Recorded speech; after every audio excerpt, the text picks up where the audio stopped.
আরও একটা সন্তোষ ট্রফির ফাইনাল, আরও একবার মুখোমুখি হবে পুরনো দুই শত্রু। মঙ্গলবার হায়দ্রাবাদের বালাযোগী স্টেডিয়ামে মুখোমুখি হবে বাংলা ও কেরল। দীর্ঘদিন ট্রফি না পাওয়ায় বাংলা দল মুখিয়ে রয়েছে প্রতিশোধ নিতে। অন্যদিকে রাজ্য স্তরের সম্মানের লড়াই আরও একবার শেষ হাসতে মরিয়া হয়ে আছে কেরল।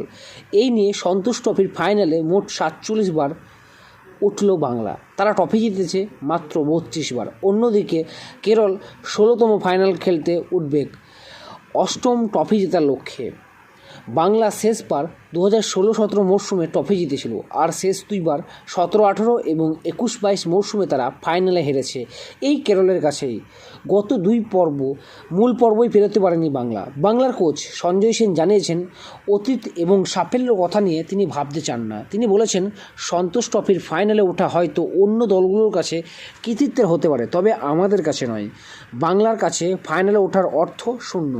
আমরা 32 বার ট্রফি জিতেছি ঠিকই, তবে এখনও সন্তোষ ট্রফি অনেক বড় প্রতিযোগিতা, অনেক বেশি রাজ্য খেলছে। অতীতের পারফরমেন্সকে ছোট করে দেখছি না, তবে এখন ট্রফি জেতা কঠিন। চলতি মরশুমে কেরল 35 গোল করেছে এবং বাংলা গোল করেছে 27টি। কেরলের মোহাম্মদ আজসাল 9টি গোল করেছে এবং বাংলা রবি হাসদা করেছে 11টি গোল। ফলে মঙ্গলবার দুই দলের আগ্রাসী ফুটবল খেলা দেখতে পাওয়া যাবে।